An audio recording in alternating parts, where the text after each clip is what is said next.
ಕೆಲಸ ಮಾಡದೆ ಸತ್ತವರು ಇದ್ದಾರೆ, ಆದರೆ ಕೆಲಸ ಮಾಡಿ ಸತ್ತವರು ಯಾರೂ ಇಲ್ಲ. ಕೆಲಸವು ಮನುಷ್ಯನನ್ನ ಬದುಕಿಸುತ್ತದೆ, ಹೊರತು ಸಾಯಿಸುವುದಿಲ್ಲ. ಮನುಷ್ಯ ಕುಲವು ಕೆಲಸ ಮಾಡಿಯೇ ಬದುಕಿಕೊಂಡು ಬಂದಿದೆ. ಕೆಲಸದಲ್ಲಿ ಮನುಷ್ಯನನ್ನ ಬದುಕಿಸುವ ರಾಸಾಯನ ಇದೆ. ಜಗತ್ತಿನಲ್ಲಿ ಬದುಕಿರಬೇಕೆನ್ನುವ ಮನುಷ್ಯನು ತನ್ನ ಜೀವನದಲ್ಲಿ ಏನಾದರೂ ಮಾಡುತ್ತಲೇ ಇರಬೇಕು. ತನ್ನನ್ನ ಒಂದು ಉಪಯುಕ್ತ ಕೆಲಸದಲ್ಲಿ ತೊಡಗಿಸಿಕೊಳ್ಳಲಾರದ ಮನುಷ್ಯ ತನಗಾಗಲಿ ಇನ್ನೊಬ್ಬರಿಗಾಗಲಿ ಉಪಯೋಗ ಬೀಳುವ ಮನುಷ್ಯನೇ ಅಲ್ಲ. ತಾನು ಕೈಗೆತ್ತಿಕೊಂಡ ಕೆಲಸವನ್ನು ಮನುಷ್ಯನು ಅದರಲ್ಲಿ ತನ್ನ ಮನಸ್ಸನ್ನ ಸಂಪೂರ್ಣ ತೊಡಗಿಸಿಕೊಂಡು ಶ್ರದ್ಧೆ, ವಿಶ್ವಾಸಗಳಿಂದ ಮಾಡಬೇಕು. ಅವನು ತನ್ನ ಕೆಲಸವನ್ನೇ ಮಾಡಿದರೂ ಅದು ತನ್ನ ರೀತಿಯಲ್ಲಿಯೇ ಲೋಕ ಕಲ್ಯಾಣಕ್ಕೆ ಸಹಾಯಕವೆನಿಸುತ್ತದೆ. ಜಗತ್ತು ಮುಂದುವರಿಯುವುದಕ್ಕೆ ದೊಡ್ಡ ಕೆಲಸಗಳಂತೆ ಚಿಕ್ಕ ಕೆಲಸಗಳು ನಡೆಯಬೇಕಾಗುತ್ತವೆ.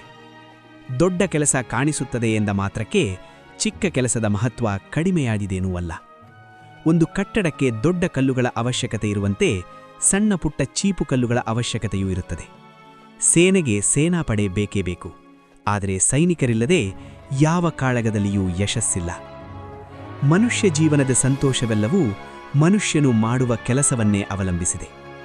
ತಮ್ಮ ಸುಖಕ್ಕೆ ತಮ್ಮ ಕೆಲಸವೇ ಮೂಲವೆನ್ನುವ ತಿಳುವಳಿಕೆ ಅನೇಕ ಜನರಲ್ಲಿ ಇರುವುದಿಲ್ಲ. ಏನೂ ಕೆಲಸ ಮಾಡದೆ ಸುಮ್ಮನೆ ಕುಳಿತಿರುವವನು ಸುಖಿ ಎನ್ನುವ ಭಾವನೆ ಸರಿಯಾದುದಲ್ಲ.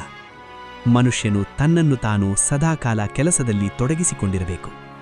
ತಾನು ಕೆಲಸದಲ್ಲಿ ತೊಡಗಿದ್ದೇನೆ ಎನ್ನುವುದನ್ನು ವಿಚಾರ ಮಾಡುವುದಕ್ಕೆ ಕೂಡ ಅವನಿಗೆ ಸಮಯವಿರಬಾರದು. ಕೆಲಸದ ವಿಚಾರ ಮಾಡುವ ಮನುಷ್ಯನು ದಣಿದುಕೊಳ್ಳುತ್ತಾನೆ. ಅದು ಬೇಸರಿಕೆಯನ್ನು ತರುತ್ತದೆ. ಆಗ ಕೆಲಸವು ಅವನಿಗೆ ಹೊರೆ ಎನಿಸುತ್ತದೆ. ಕೆಲಸದ ಹೊರೆ ಎಷ್ಟೇ ಭಾರವಾಗಿದ್ದರೂ ಮನುಷ್ಯನು ಅದನ್ನು ನಗುನಗುತ್ತಲೇ ನಿರ್ವಹಿಸಬೇಕು. ಅದರ ಭಾರ ತನ್ನಷ್ಟಕ್ಕೆ ತಾನೇ ಕಡಿಮೆಯಾಗ್ತದೆ. ಅರ್ಥಪೂರ್ಣವಾದ ಒಂದು ಕೆಲಸ ಹುಡುಕಿಕೊಂಡು ದುಡಿಯುವಂತಹ ಮನುಷ್ಯನಿಗಿಂತಲೂ ಪುಣ್ಯಶಾಲಿಯಾದ ಮನುಷ್ಯ ಇನ್ನೊಬ್ಬನಿಲ್ಲ. ಒಂದು ಕೆಲಸ ಹುಡುಕಿಕೊಂಡ ಮೇಲೆ, ಅದನ್ನು ಕೈಗೆತ್ತಿಕೊಂಡ ಮೇಲೆ ಮನುಷ್ಯನು ಅದರಲ್ಲಿ ತನ್ನ ಮನಸ್ಸನ್ನ ಸಂಪೂರ್ಣವಾಗಿ ತೊಡಗಿಸಬೇಕು. ಆ ಕೆಲಸವನ್ನು ನಿರ್ವಹಿಸುವುದಕ್ಕೆ ಬೇಕಾದ ಶಕ್ತಿಗಳೆಲ್ಲವೂ ಅವನಲ್ಲಿಯೇ ಇರುತ್ತವೆ. ಸೂಕ್ತವಾದ ಆ ಶಕ್ತಿಗಳನ್ನು ಸ್ವಲ್ಪ ಕೆದರಿದರೆ ಸಾಕು, ಅಡಗಿದ ಕಾರಂಜಿಯಂತೆ ಅವು ಒಮ್ಮೆಲೆ ಚಿಮ್ಮಿ ಹೊರಕ್ಕೆ ಬರುತ್ತವೆ. ಕೊನೆಯದಾಗಿ ಒಂದು ಮಾತು ಹೇಳುತ್ತೇನೆ. ನಾವು ಮಾಡುವಂತಹ ಕೆಲಸ ಯಾವುದೇ ಆಗಿರಲಿ, ಅದರ ಮೇಲೆ ಅಸೂಯೆ ಪಡಬಾರದು. ನಾವು ಮಾಡುವಂತಹ ಕೆಲಸದ ಮೇಲೆ ಪ್ರೀತಿ, ನಂಬಿಕೆ, ಗೌರವ ಇರಬೇಕು. ಶುದ್ಧ ಮನಸ್ಸಿನಿಂದ, ನೀಯತ್ತಿನಿಂದ ನಾವು ಕೆಲಸವನ್ನು ಮಾಡಿದ್ದೇ ಆದರೆ ಅದಕ್ಕೆ ತಕ್ಕ ಪ್ರತಿಫಲ ಸಿಕ್ಕೇ ಸಿಗುತ್ತದೆ. ಇಂತಹ ಮತ್ತೊಂದು ಒಳ್ಳೆಯ ಕಂಟೆಂಟ್ನೊಂದಿಗೆ ನಾಳೆ ಮತ್ತೆ ಸಿಗುತ್ತೇನೆ. ನಮಸ್ಕಾರ. ಎಲ್ಲರಿಗೂ ಶುಭವಾಗಲಿ.